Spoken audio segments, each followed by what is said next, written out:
Stop the Static, a Zen story to quiet your scattered mind. Right now, a sharp, frantic, vibrating static is pulsing directly behind your forehead and tightening across your temples, making your awareness feel as though it has been shattered into 1,000 superficial buzzing fragments.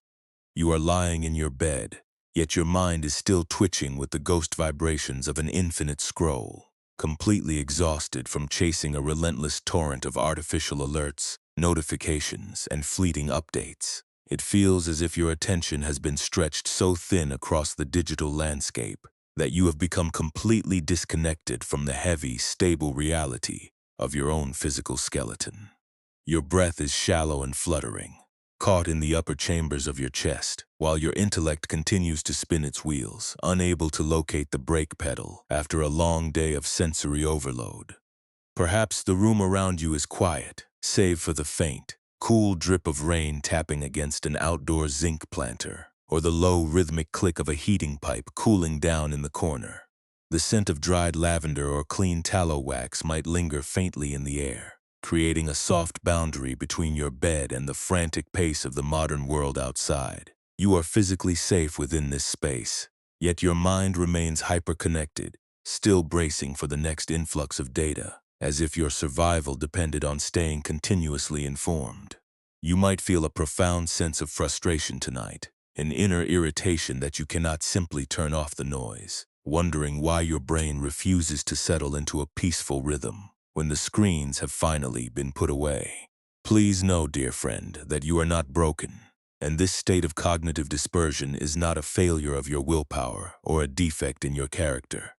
The modern world is explicitly engineered to pull your awareness outward, breaking it into tiny, manageable pieces for its own consumption, leaving you feeling biologically disoriented and deeply depleted by nightfall. Tonight, we are not going to engage in an aggressive battle with your racing thoughts, nor are we going to force your mind to become completely silent through sheer discipline. We are not here to demand that you achieve a state of perfect meditation before you can rest, or to scold you for checking your device one too many times before pulling up the covers. Instead, we are simply inviting the tight, buzzing energy behind your eyes to widen, allowing the weight of your body to sink heavily into the mattress. This frantic scatter you are experiencing is not a permanent structural breakdown of your soul. It is a temporary state of disorientation caused by chasing fleeting artificial sparks that were never meant to sustain you. This is the unexpected paradox that exhausts our contemporary spirit. The harder we try to gather our minds by analyzing our stress, the more we feed the very static we are trying to escape. Buddhist wisdom offers a surprising and deeply reassuring insight into this exhaustion, reminding us that the fundamental nature of your mind is inherently luminous, unified, and vast, like the open sky itself. It cannot be permanently fractured, broken, or ruined by a torrent of external data, no matter how chaotic that torrent has been. The space of your awareness remains completely whole and uncompromised beneath the digital noise, just as a deep mountain valley remains undisturbed by the flickering shadows of birds passing overhead. Right now, if it feels right, take a slow breath, letting the cool air travel down past your throat and settle into the deeper, heavier parts of your stomach. There is absolutely no need to force anything to shift in this exact moment, and nothing is required of you now except to notice the physical reality of being alive in a quiet room. You are safe enough to soften around the edges of your forehead, letting the tiny muscles around your eyes relax their focus entirely. You do not have to solve your whole life tonight, nor do you need to figure out how to perfectly balance your relationship with technology before your head can find rest. The world will continue to spin, the servers will continue to hum, and the networks will continue to vibrate without your participation for the next few hours, leaving you entirely free to return to your own biological ground. Imagine, for a moment, an old, multi-tubed brass wind chime hanging from the low eaves of an abandoned pavilion at the edge of a deep mountain gorge. Over many long seasons of neglect, heavy, invasive wild ivy has crept up the wooden pillars, wrapping its thick, hairy tendrils tightly around the delicate cords and between the metal cylinders. The brass tubes, which were once designed to swing freely and ring out clear, resonant notes in the mountain breeze, are now completely choked, tangled, and muffled by the dense green foliage. When the evening wind blows through the gorge, the chime cannot sing. It can only emit a dull, suffocating rustle, its natural voice entirely suppressed by the constricting weight of the vines. Yet, despite this paralysis, the brass tubes have not lost their capacity for music, nor have they forgotten their alignment with the wind. They are simply waiting for the vines to loosen their grip. This is exactly how your true, unified awareness remains perfectly intact beneath the artificial static of your digital daily life, muffled but never destroyed by the constant accumulation of unnecessary inputs. Gathering your mind back to its core requires no strenuous effort, no aggressive hacking, and no complex psychological formulas. It requires only the temporary cessation of the outward pursuit. In a moment, we will look at this internal fragmentation through the journey of a young temple monk who believed his mind had been permanently ruined by the chaotic demands of his work. His healing did not arrive by attacking his thoughts with anger, but by discovering a slow, gentle way to clear the channels and let the natural current return. Let your breath become a slow, horizontal tide, a rhythmic movement that asks absolutely nothing of your intellect as we travel to an old, moss-covered stone courtyard where a silent master is waiting near a broken water basin. Deep within an old, moss-covered stone courtyard, surrounded by gnarled plum trees that drop their white blossoms in the damp morning air, a young monk named Juro lived in a state of constant, exhausting internal noise. He had been given the responsibility of maintaining the temple's intricate water systems, ensuring that every stone basin remained filled and every guest could wash their hands before entering the main hall. Juro was an eager student, but his mind suffered from a profound and relentless fragmentation, constantly pulling his attention across a dozen half-finished tasks at once. He found himself perpetually checking the mountain paths, listening for distant calls, and jumping from one chore to another, leaving him with a sharp, buzzing irritation vibrating directly behind his forehead. The physical anchor of his daily distress was a small, hollow bamboo tube used as a water dropper, traditionally known as a shizu. This simple piece of hollowed timber was designed to balance over a large granite basin, catching a slow, single stream of natural mountain water, until its weight caused it to tip forward with a soft, hollow thud, dropping its contents into the pool below before resetting itself in perfect silence.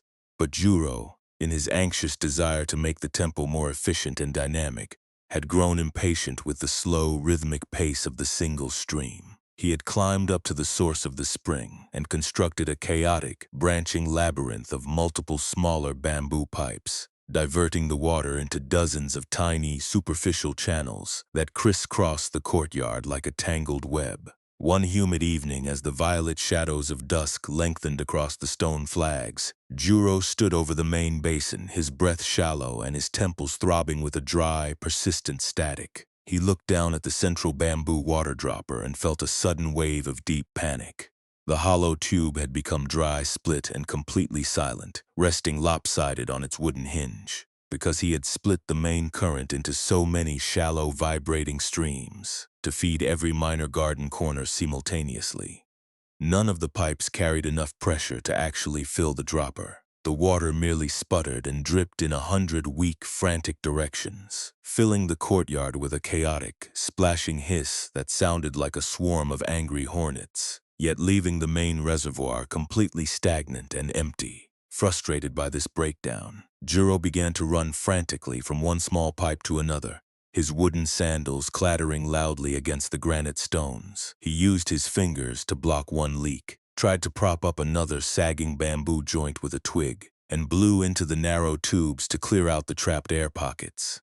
His hands grew slick with cold mud, his robes became soaked with spraying water, and his mind spun into an even tighter loop of frustration. The harder he worked to manage the fractured network, the more the water sprayed out in useless, erratic patterns, completely bypassing the stone basin and turning the peaceful courtyard into a noisy, muddy marsh. Master Soken, an elderly temple gardener who had spent 40 years tending the plum trees and moving with an absolute unhurried deliberation, stepped out from the shade of the low veranda. He carried the clean, earthy scent of damp loam and pine needles, his hands weathered and dark from decades of working with the soil.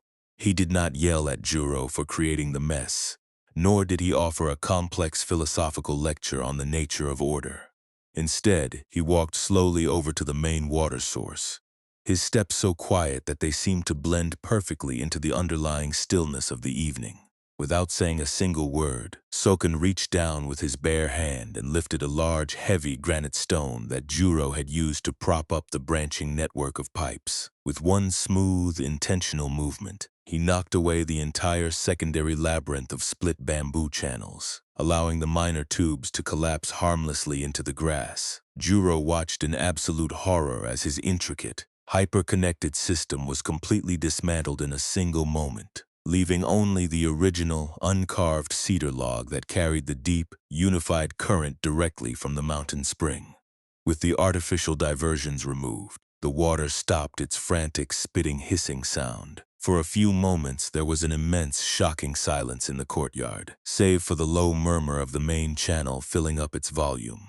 Then a thick, steady, and completely unhurried stream of clear mountain water began to pour out from the mouth of the cedar log, falling directly into the hollow chamber of the split bamboo water dropper. Juro stood frozen, his breath catching in his throat as he watched the empty tube gradually fill with the weight of the unified current.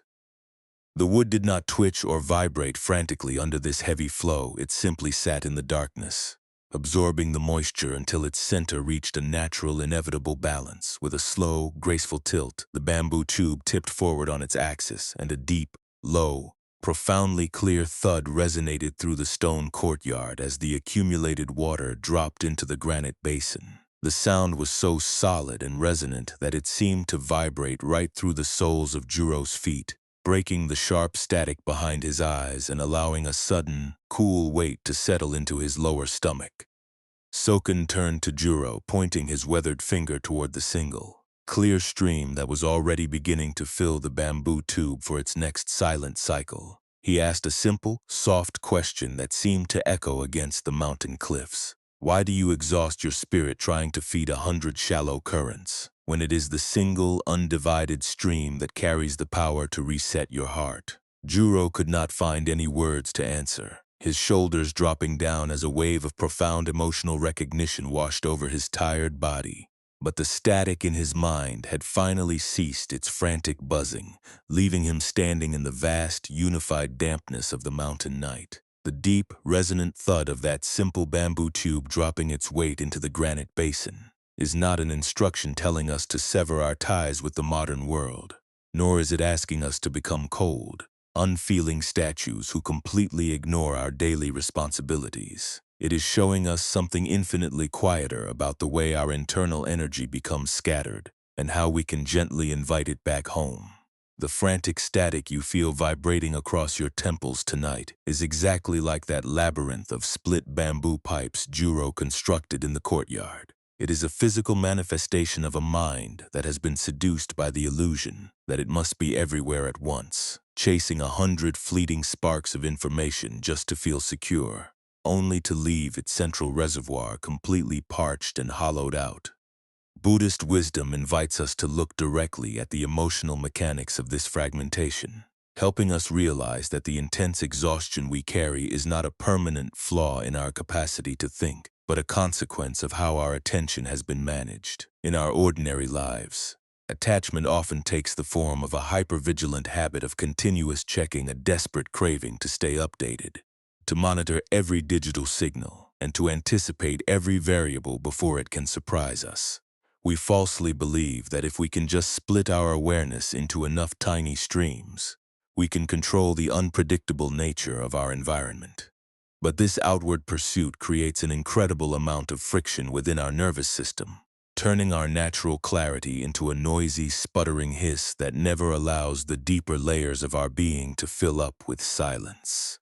When you spend your days pulling your mind in 1,000 superficial directions, the initial tiredness you feel is simply the natural result of living in a hyperconnected world. But the real suffering begins in the specific way the mind holds that tiredness when the evening finally arrives. The intellect looks at its own scattered thoughts, panics, and immediately begins to build an anxious commentary about its inability to relax. It tells you that your brain is broken, that you are losing your edge, or that you must figure out a complex strategy to fix your life before you are allowed to sleep. This is how we add a second wound to the first, taking a simple state of sensory overload and turning it into a heavy, personalized failure that keeps the entire body locked in a state of rigid defense. True mindfulness, when stripped of all complicated or academic language, is simply the willingness to stop running from one leaking pipe to another in the dark corridors of your own thoughts. When Juro felt the panic of his empty water dropper, his automatic reaction was to run faster, blocking leaks with his fingers and blowing into the tubes, which only succeeded in spraying the water in more erratic, useless directions. When you feel mentally fragmented, your instinctual habit is often to use the same frantic intellect to solve your stress, overanalyzing your anxiety in a desperate attempt to force your mind into submission. Mindfulness is the gentle alternative to this violence. It acts exactly like the old gardener standing quietly on the veranda, recognizing that the noise cannot be cured by managing the fragments, but only by clearing away the unnecessary diversions. This quiet practice brings us face to face with the law of impermanence, reminding us that the frantic static behind your forehead is not a solid, immovable block of concrete. It is composed of fleeting, temporary currents of energy that only appear solid because you are continuously feeding them with your attention. The moment you refuse to chase the next artificial spark, the superficial channels naturally begin to lose their power, drying up harmlessly because you have stopped diverting your life force away from your core. Your scattered mind does not need to be structurally rebuilt or forced into a state of artificial serenity. It only needs to be allowed to return to its original, undivided stream, which has been flowing quietly beneath the noise all along. The spacious awareness that remains when you stop the outward pursuit is your true nature, a unified and unvibrated ground that is entirely unbothered by the number of messages left unanswered or the amount of data you missed today.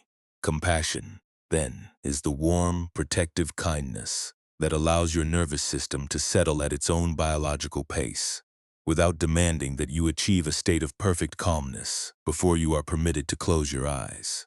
The old master did not scold the young monk for his complicated mistakes. He simply removed the secondary pipes and allowed the heavy unified current of the mountain spring to do the work of resetting the wooden hinge. Compassion is treating your own scattered heart with that same exquisite patience, letting go of the frantic labor of management and trusting the deep, underlying current of your breathing body to bring you back to balance. If it feels right to you at this moment, let your awareness gently drop away from the relentless chatter of the intellect and settle directly into the physical space of your resting body. There is absolutely no need to force your mind into a state of sudden, artificial quietness, nor do you need to check off a series of precise meditative steps to earn your right to rest. You are simply a tired human being lying under the covers, allowing the natural, steady frame of the mattress to assume the complete burden of your physical weight.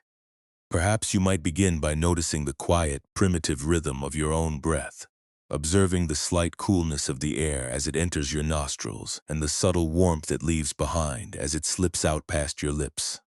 As you breathe out, let the small, tight muscles across your forehead and between your eyebrows soften their grip, noticing if there is an instinctual tendency to keep your temples braced, as if you are still trying to defend your attention from a wave of notifications. There is no requirement to tear down that mental armor by force tonight, because even the simple act of noticing the internal static is completely enough to begin a slowing down. If you feel a sharp, fluttering vibration humming directly behind your eyes, do not try to fix it, and do not judge your brain for its inability to immediately find a state of absolute calm. Just hold that buzzing energy within the wide, non-judgmental space of your awareness, recognizing that this tension is merely the place where your nervous system has been storing the scattered remnants of your digital daily life. Perhaps, as you rest in this dim space, a very specific thought about an unfinished task, an unread message, or a modern worry will float up into the center of your attention. When it arrives, do not chase it down into the dark corridors of overthinking, and do not try to violently push it away as an enemy of your peace. Just let the thought be seen for what it is, imagining it as a single dry bamboo pipe resting lopsided on the damp stones of an old courtyard. You might give this emotional pattern a soft internal name, saying to yourself, "This is the old habit of splitting my mind into 100 superficial channels," or "This is the fear of being left behind in the noise." By naming the pattern without judgment, you are gently creating a small amount of spacious distance between the awareness that observes and the frantic static that passes through. Imagine now that the scattered, vibrating points of light that have been bouncing frantically behind your forehead all day are beginning to lose their electrical charge. If it feels right, you might visualize these tiny, restless fragments slowly dropping down through your neck, moving past your throat and your chest like heavy copper coins falling through the deep, cool water of an old granite basin. There is no need to force these coins to reach the bottom at a specific speed. You can simply watch them drift downward through the dark fluid of your inner space, getting heavier and quieter with every passing breath. Feel the subtle, shifting weight as the energy pulls away from the surface of your skin and gathers in the deep, undivided core of your lower stomach, completely out of reach of the digital currents. With your next long, effortless exhalation, you can choose to place the specific worry you have been carrying directly into the hollow chamber of that dry, split bamboo water dropper we encountered in the story. Picture the worry sitting quietly inside the wood, and let the imagery change in its own time as the heavy, unified stream from the mountain spring begins to pour over it. You do not need to do any of the labor of cleaning, managing, or arranging the flow. You can simply watch the clear water slowly fill the empty chamber, softening the dry cracks and diluting the frantic static until the wood reaches its natural, inevitable balance. Sense the slow, graceful tilt of the dropper as it lets go of its contents, dropping the entire weight of your afternoon into the vast, dark reservoir below with a deep, low thud that shatters the remaining friction across your temples. There is no promise that your mental fragmentation will completely vanish from your awareness tonight, and there is no need to experience a sudden, dramatic breakthrough of absolute spiritual transformation before you can allow your eyes to close. The goal of this quiet practice is simply to help you feel slightly more anchored within your own physical frame, showing you that it is entirely safe to disconnect from the external networks for a few hours. You can return to this gentle downward movement whenever you feel your mind being pulled back out into the superficial streams. Or you can simply let the visualization fade into the background of your room, returning your focus to the physical reality of your ribcage expanding and contracting against the cool night air. Your awareness does not need to be everywhere at once to be complete, and your value as a living presence is not dependent on your ability to stay continuously plugged into the collective noise of the world. As the superficial pipes fall away into the grass, the space that remains beneath your forehead is not an empty, terrifying void, but a soft, luminous stillness that has never forgotten how to hold its own center. Let your arms and legs grow increasingly heavy, as if you are sinking into the damp green moss surrounding a stone courtyard where the plum blossoms are falling in the evening mist. But there is still a deeper layer of this integration waiting to reveal itself, a transformation that moves from the gathering of the water to the complete cleaning of the vessel itself. Now let this high mountain wisdom come slightly closer to your life, as we prepare to look at a second, deeper journey that took place higher up the granite cliffs, where a cold waterfall breaks through the dark. 2 autumns after the water network was cleared from the lower courtyard, Juro climbed the steep, narrow trail leading to the high granite cliffs where the mountain air grew thin and bitingly cold. His chest still carried a residual, frantic twitching, a deep-seated habit of mind that constantly anticipated the next crisis, leaving him feeling raw and easily startled by every change in his daily environment. He had been sent to the upper peaks to deliver a specific message to Monk Bayan, a solitary metalcaster who operated a small open-sided forge perched directly over a deep, misty mountain gorge where a massive waterfall thundered endlessly against the black rocks below.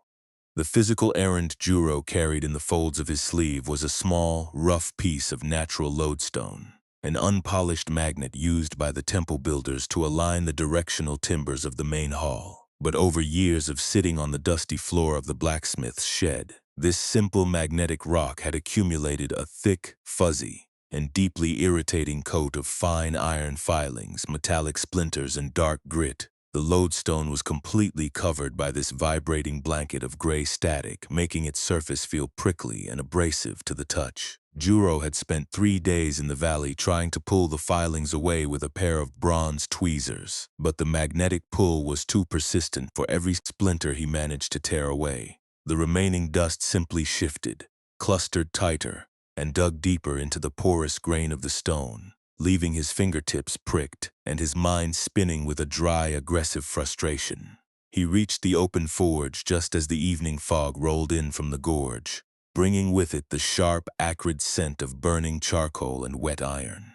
Bayan was standing near the glowing hearth, his long leather apron stained with soot, his movements steady and heavy as he used a long iron rod to adjust the glowing coals. Juro set the fuzzy, irritated lodestone down on the wooden workbench, his voice immediately launching into a rapid, frantic explanation of his failure. He told the metal caster that he had worked until his eyes ached under the oil lamp, but the clinging static was simply too stubborn to be conquered by his tools, and that the stone seemed permanently ruined by the debris of the workshop. Bayan did not offer a reassuring word, nor did he pick up a file to scrape at the metallic fuzz. Instead, he reached down with a pair of long iron tongs, clamped them firmly around the perimeter of the abrasive lodestone, and walked out of the open-sided forge into the cold, damp mist. Juro followed closely behind, his breath shallow, his inner static rising into a sharp wave of anxiety as they approached the very edge of the slick granite cliff where the mountain waterfall dropped into the abyss.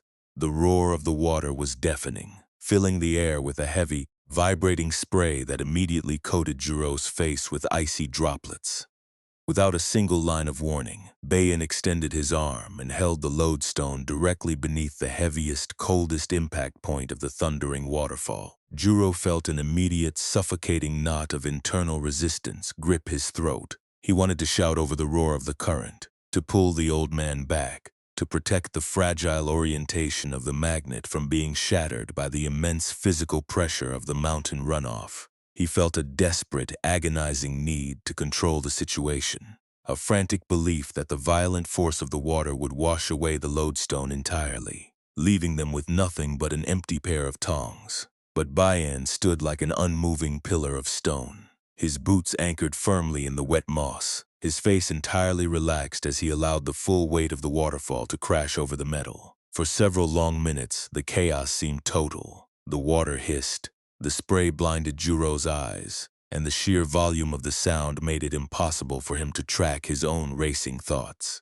He stood on the slippery edge, his fingers tightly clenching his robes, his mind screaming that this reckless method was destroying the very instrument he had been trusted to repair. Then, right in the middle of that deafening roar, Juro experienced a strange, sudden pause within his own chest. He looked at the calm outline of Bayan's shoulders, and instead of treating his own panicked thoughts as an absolute, undeniable reality, he simply chose to stand still. He took a long, deep, deliberate breath of the wet mountain mist, letting his ribs expand and his jaw drop open. He stopped trying to figure out if the stone was being ruined, stopped trying to calculate a better way to clean it, and made a quiet, micro-choice to simply sit with the absolute uncertainty of the thundering water.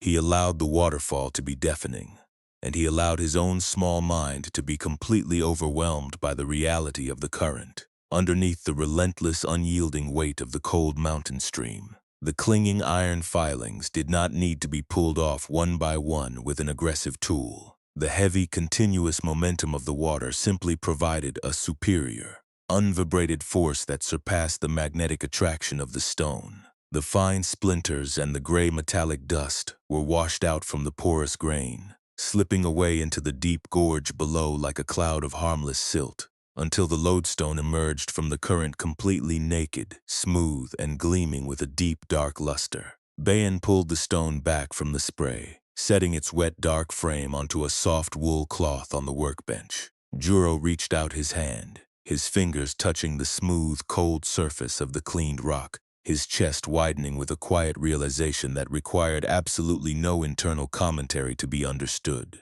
The lodestone had not become a magically perfect gemstone. It was still the same ordinary asymmetrical piece of volcanic rock it had always been, carrying its old cracks and its natural magnetism intact. But its relationship with the debris of the workshop had shifted entirely the moment it stopped, resisting the flow of the deeper current. Juro looked down at his own clean hands, realizing that the frantic static he carried behind his eyes was not a permanent part of his identity, but merely a collection of fine iron filings he had picked up from a noisy world, waiting for him to stop fighting the static and instead allow his awareness to drop completely into the heavy, undivided wash of the present moment. This high mountain realization, echoing over the thundering current of the gorge, lays bare the exact psychological machinery that keeps your mind locked in a state of exhausting, frantic fragmentation tonight. When you look at that rough piece of natural lodestone, coated in a fuzzy, irritating blanket of fine iron filings, you are looking directly at the anatomy of your own contemporary overstimulation.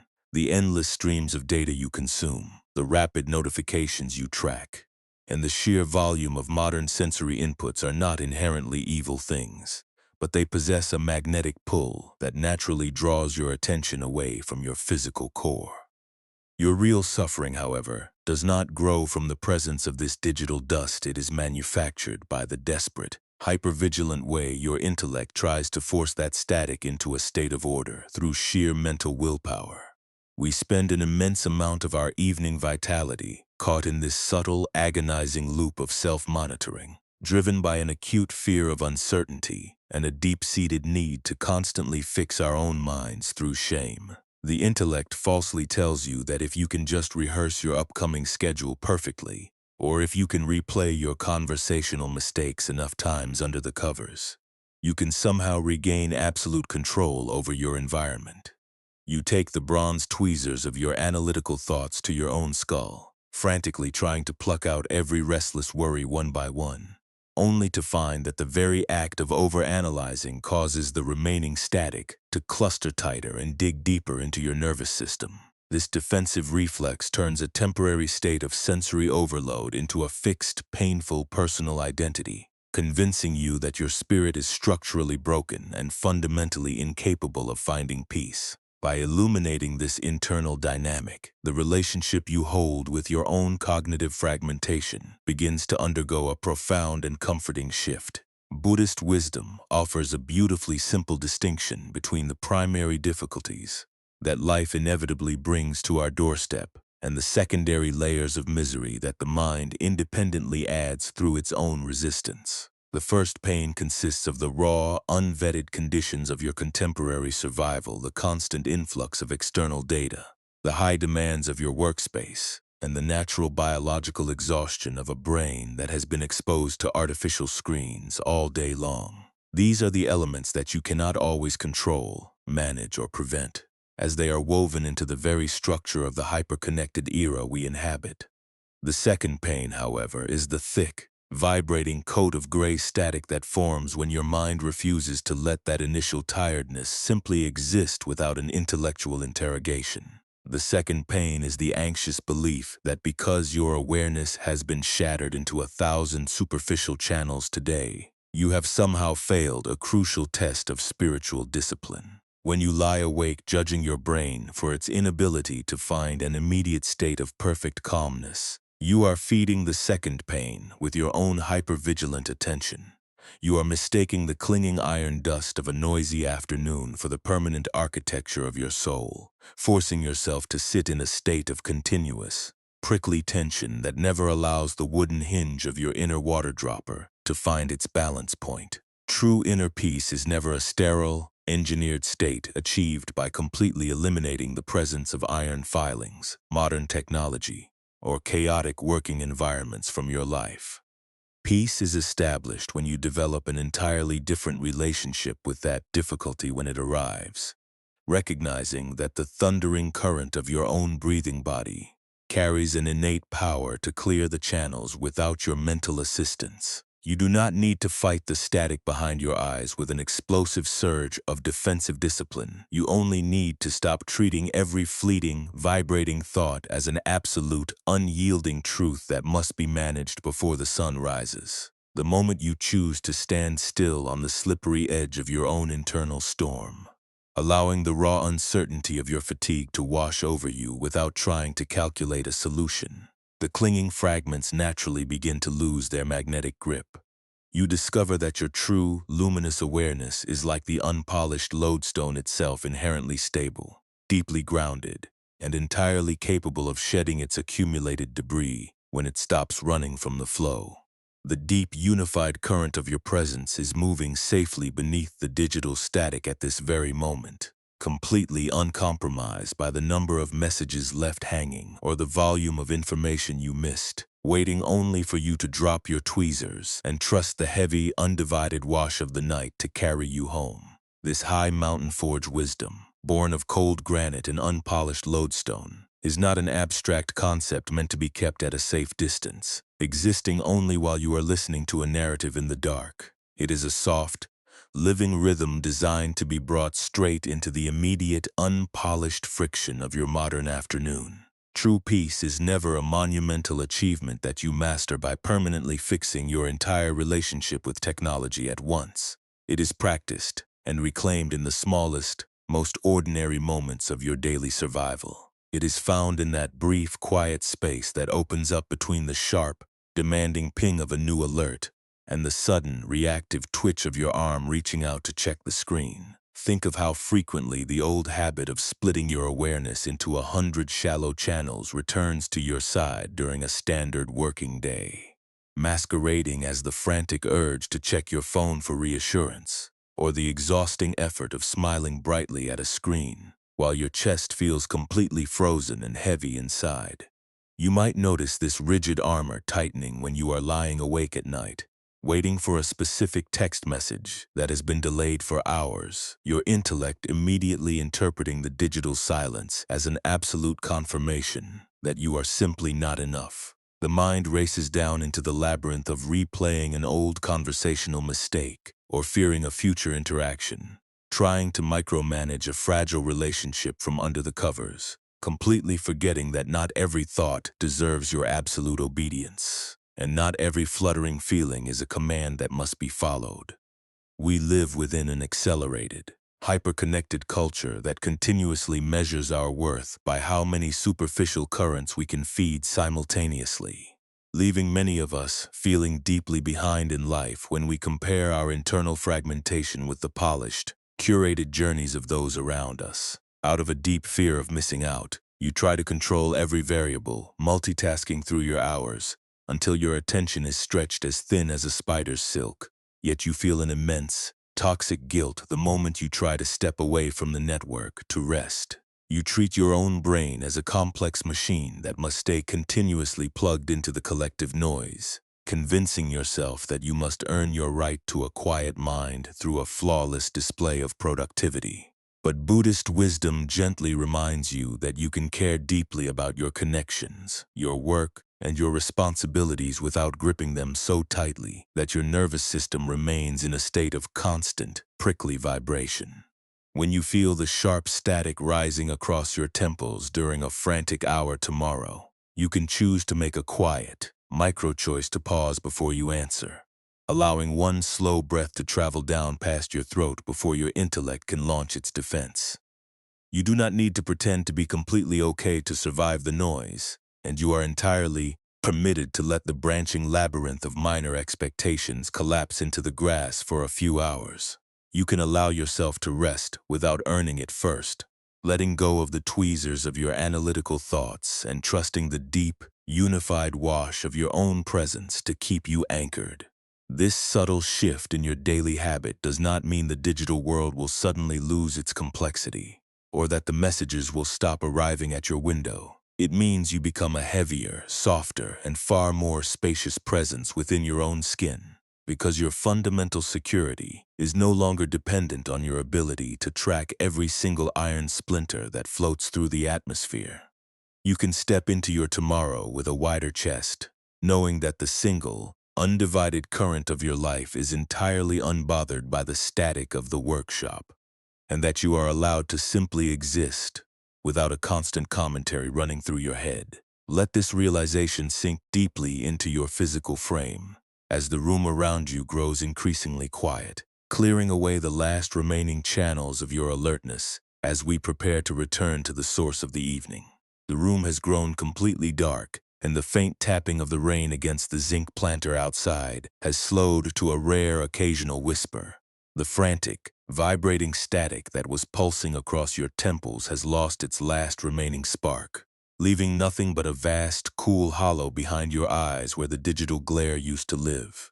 Your head feels immensely heavy against the linen, sinking steadily into the unyielding foundation of your bed, as if your entire skull is finally relinquishing its long, defensive vigil against the noise of the world. You do not need to keep your mind split across a dozen minor channels. For the remainder of this night, you are entirely permitted to let the branching network of your attention collapse into the grass. Let your breathing become an absolute whisper, a shallow and completely effortless movement that requires no management, no monitoring, and no intellectual intervention from your tired mind. The invasive, creeping vines of your modern overstimulation are gently slipping away from the brass wind chime under the eaves, untangling their tight knots from the delicate cords and between the cylinders. The long metal tubes, which were once completely choked and muffled by the foliage, are beginning to swing freely in the dark mountain breeze, vibrating in perfect harmony with the slow, unforced rise of the evening air. The space inside your chest is completely clear, completely unhindered, and entirely safe from the reach of the external networks. You can stop trying to pluck the iron filings from your own thoughts tonight. The unpolished lodestone of your awareness has been left behind on the soft wool cloth of the mountain forge, and there are no sharp splinters left to manage, no alerts to satisfy, and no old mistakes to analyze with the bronze tweezers of your intellect. The hollow bamboo water dropper in the lower courtyard has found its natural, inevitable balance point, resting in absolute silence after dropping the full weight of its day into the granite basin below. You do not have to solve the fragmentation of your digital life before you can allow your body to drop into a deep sleep, because the luminous space of your soul has never once been compromised by the debris of the workshop. Sink down deeper into the stillness, letting the tiny muscles around your mouth go entirely slack, letting the weight of your shoulders dissolve into the mattress like damp loam soaking into the forest floor. The gnarled plum trees outside are resting in the twilight, dropping their white blossoms onto the wet stones without a single thought of efficiency, completely content to exist within the quiet, unvibrated boundary of the mountain night. You are returning home to an undivided baseline of presence that existed long before you ever learned to chase the artificial sparks of an information network or slice your attention into 100 superficial streams. This spacious ground is your original sanctuary, a timeless expanse that asks for no credentials, requires no constant updates, and demands no productivity to grant you peace. Allow yourself to slide completely beneath the cool, heavy waters of this dreamless rest, letting your name, your schedule, and your digital responsibilities dissolve like a cloud of harmless silt falling into the dark valley gorge below. The thundering roar of the mountain waterfall has transformed into a low, soothing hum that cradles your awareness, washing away the last remaining dust from the porous grain of your being. You have full permission to leave your entire life completely unmanaged and unresolved until the sun breaks through the eastern peaks, trusting the deep, unified current of your breathing body to support your weight without your assistance. Let your mind go entirely dark, letting your soul drift down into the boundless, starlit silence where you are already completely whole, completely unfragmented, and perfectly at peace. When the wind through the gorge finally leaves the brass tubes to swing in a wide, silent arc, where does the static go when there is no longer a hand trying to hold it? It vanishes back into the empty space from which it arose, leaving the raw metal of your being entirely clean, cool, and unbothered by the friction of the afternoon. The mind spends so many of its late night hours interrogating its own tiredness, wondering where its clarity went and demanding that it find a way back to a state of sharp focus before it is allowed to rest. But when you lie completely still in the dark, you begin to see that the sky of your awareness does not lose its fundamental brightness just because a dense, gray fog of overstimulation has chosen to settle over the hills for a few hours. The fog does not rewrite the landscape, nor does it permanently alter the path of the mountain trails. It is simply a passing weight, a temporary accumulation of moisture that naturally clears away when the outward wind stops blowing. Your true, luminous presence is like that deep granite basin sitting beneath the old plum trees, entirely unaffected by the chaotic hissing streams that Juro tried to navigate in the dark, the notifications you chased, the text messages you parsed for meaning, and the deep anxiety of feeling as though you are falling behind in a hyperconnected world were merely minor ripples on the very surface of the water, unable to reach the cool, unvibrated depths where your life force stores its silence.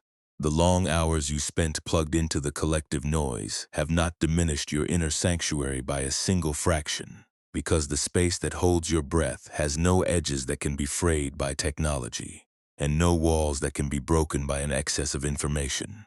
Let your breathing settle into an even slower, more rhythmic cadence, a quiet tide that rises and falls within the protective shadows of your room like water, moving through an uncarved cedar log in the mossy forest. The thick, vibrating coat of gray static that you carried across your temples all day has lost its magnetic charge entirely, crumbling away into a harmless dust that the vastness of the night easily absorbs without a single scratch left behind on your soul. You do not need to construct a flawless philosophy of mindfulness to deserve this rest, and you do not need to fix your relationship with the modern world before your body is permitted to let go of its internal scaffolding. The universe does not ask the hollow bamboo to explain its emptiness before the wind can sing through its center.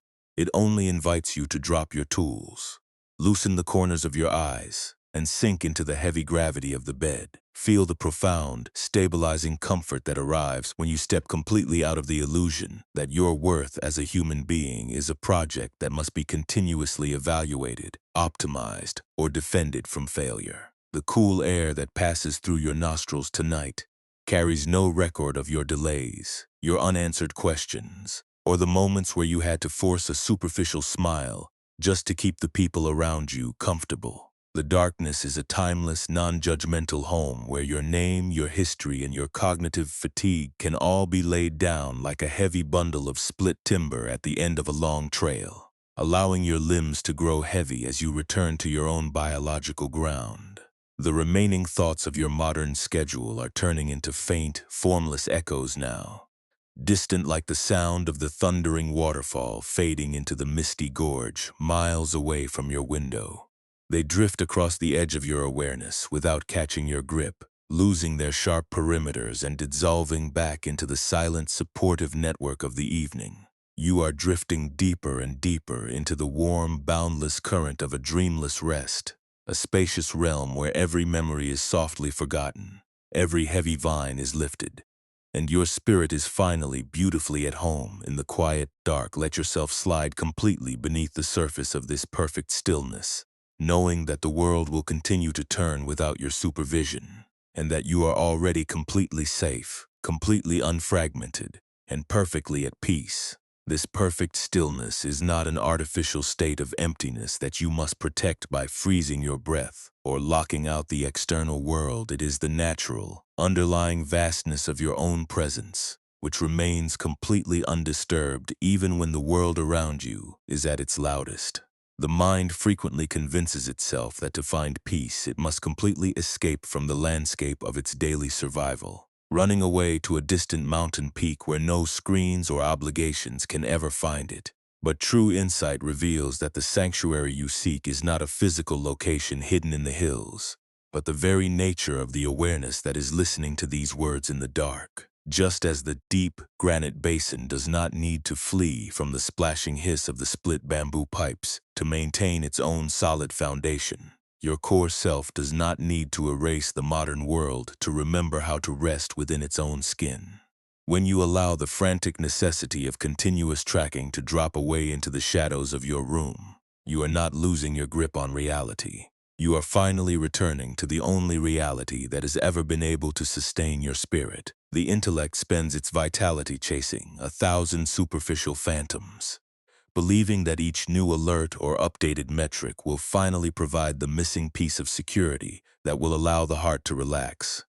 This outward pursuit is the very definition of a mind that has forgotten its own luminosity, looking for light in the flickering shadows of birds passing over the valley, rather than noticing the vast sun that fills the sky from within.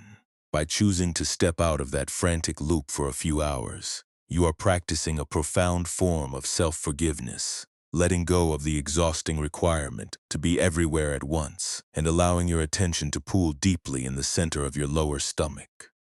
Let your exhalations become even longer, softer, and more thoroughly unhurried, a quiet biological rhythm that fills the room with a sense of absolute safety and unbothered peace.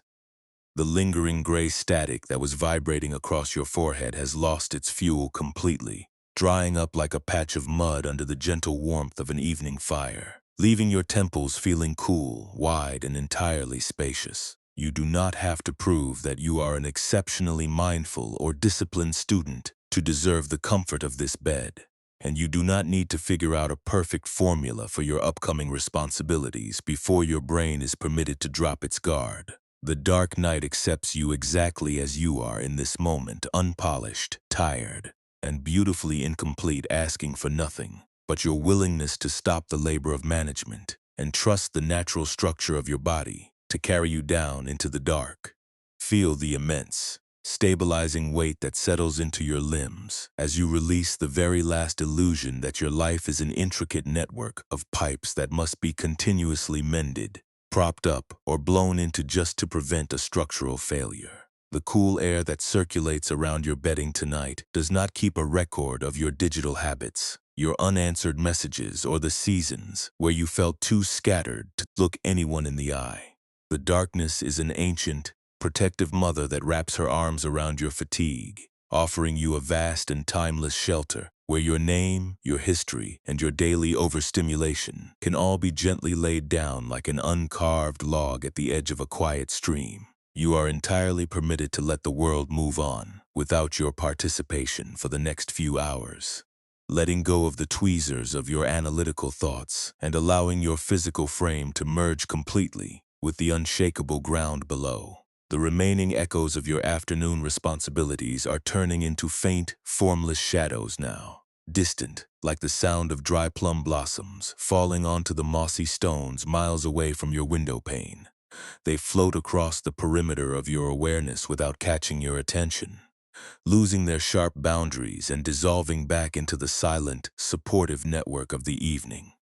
You are drifting deeper and deeper into the warm, boundless current of a dreamless rest, a spacious realm where every memory is softly forgotten, every heavy vine is lifted, and your spirit is finally, beautifully at home in the quiet dark. Let yourself slide completely beneath the surface of this perfect stillness, knowing that the world will continue to turn without your supervision, and that you are already completely safe, completely unfragmented, and perfectly at peace. As you sink into that deep and unmoving peace, the mind learns a quieter way of being, realizing that the luminous clarity you have been seeking was never something you had to build, piece by piece, out of the scattered fragments of your daily life. The intellect often treats inner stillness as a delicate glass sculpture that will shatter at the first touch of modern noise, forcing you to constantly defend your mind from the world outside. But true insight reveals that your fundamental awareness is not fragile like glass. It is vast and indestructible, like the deep space of the mountain valley that easily contains both the thundering waterfall and the absolute silence of the midnight stars. The digital currents that pulled at your attention today were merely superficial winds passing over the surface of an ocean that remains completely still, dark, and undisturbed in its deepest chambers. When you allow the frantic necessity of continuous checking to drop away into the shadows of your room, you are not losing your connection to reality. You are finally returning to the only ground that has ever been stable enough to hold your spirit. The modern world tells you that to be significant, You must keep your mind split into 100 different channels, tracking every signal and anticipating every variable before it can surprise you. This outward pursuit is the true source of the frantic static across your temples. It is the exhausting habit of trying to catch the light by chasing its reflections on the water, rather than resting in the sun that shines within your own chest. By choosing to step out of that hyperconnected loop for a few hours, you are practicing a profound form of self-forgiveness, letting go of the requirement to be everywhere at once and allowing your attention to pool deeply in the center of your resting body. Let your exhalations become even longer, softer, and more thoroughly unhurried, a quiet biological tide that fills your room with a sense of absolute safety and unbothered comfort. The lingering gray static that was vibrating behind your forehead has lost its fuel completely, drying up like damp loam under the gentle warmth of an evening fire, leaving your temples feeling cool, wide, and entirely spacious. You do not have to prove that you are an exceptionally mindful or disciplined student to deserve the comfort of this bed, and you do not need to figure out a perfect formula for your upcoming responsibilities before your brain is permitted to drop its guard. The dark night accepts you exactly as you are in this moment, unpolished, tired, and beautifully incomplete, asking for nothing but your willingness to stop the labor of management and trust the natural structure of your body to carry you down into the dark. Feel the immense, stabilizing weight that settles into your limbs as you release the very last illusion that your life is an intricate network of pipes that must be continuously mended, propped up, or blown into just to prevent a structural failure. The cool air that circulates around your bedding tonight does not keep a record of your digital habits, your unanswered messages, or the seasons where you felt too scattered to look anyone in the eye.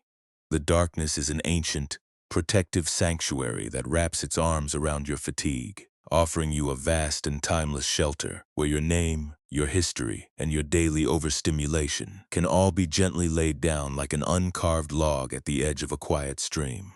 You are entirely permitted to let the world move on without your participation for the next few hours, letting go of the tweezers of your analytical thoughts and allowing your physical frame to merge completely with the unshakable ground below. The remaining echoes of your afternoon responsibilities are turning into faint, formless shadows now, distant, like the sound of dry plum blossoms falling onto the mossy stones miles away from your window pane.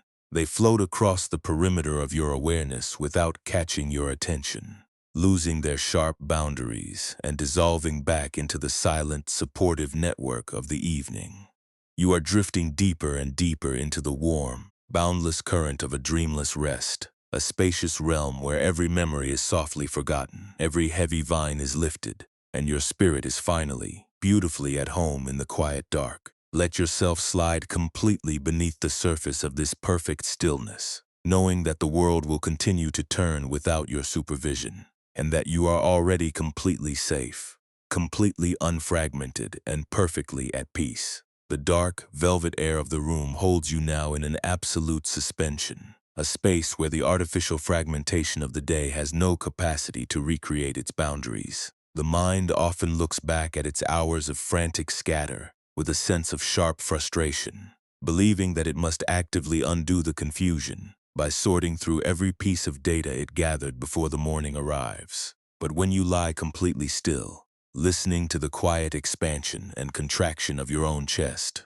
you begin to understand that your true nature is like the massive granite basin resting beneath the dark plum trees. It does not need to chase down the sputtering, hissing water that sprayed from the split bamboo channels, nor does it need to alter its own shape to accommodate the noise of the storm. Its only task is to sit firmly in the earth, waiting for the superficial streams to empty themselves out into the grass. The modern world operates on the false premise that your awareness is a finite commodity that can be permanently depleted or broken if it is pulled in too many directions at once. This belief is the hidden engine behind the second pain, the anxious commentary that tells you your brain is failing simply because it feels tired after a long day of digital processing. But Buddhist insight gently reassures you that the space of your consciousness has no physical seams that can be torn apart by an excess of external information. Your mind is inherently luminous and unified, an open sky that effortlessly allows the heavy gray clouds of contemporary static to pass through its expanse without retaining a single scratch or a permanent shadow upon its blue depth. Let your breathing sink into an even deeper, more horizontal rhythm, allowing the air to move past your throat without meeting a single constriction or a single rule from your analytical intellect. The fuzzy, irritating coat of gray iron dust that you picked up from the busy workshop of your afternoon has lost its magnetic grip entirely, slipping away into the boundless dark like silt washed from the side of a clean lodestone under the heavy waterfall. You do not need to figure out a perfect strategy for managing your digital devices tomorrow to deserve the deep, stabilizing comfort of this bed tonight. And you do not need to earn your right to absolute stillness through a final burst of mental discipline. The universe does not demand that the hollow brass tubes of the wind chime explain their long silence before the evening air is allowed to lift them into a slow, resonant swing.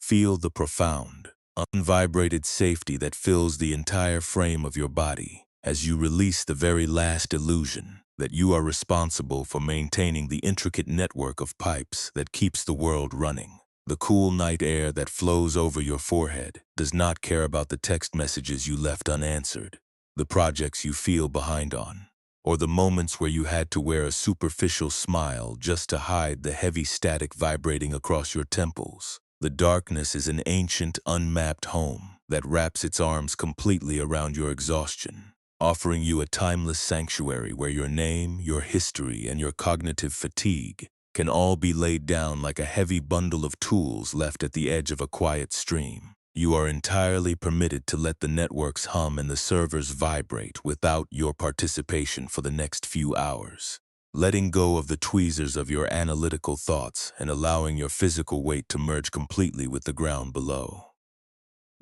The remaining echoes of your daily overstimulation are turning into faint, formless shadows now, distant like the sound of dry bamboo leaves rustling on a high granite cliffside miles away from your window pane. They float across the perimeter of your awareness without catching your grip, losing their sharp perimeters and dissolving back into the silent, supportive network of the evening.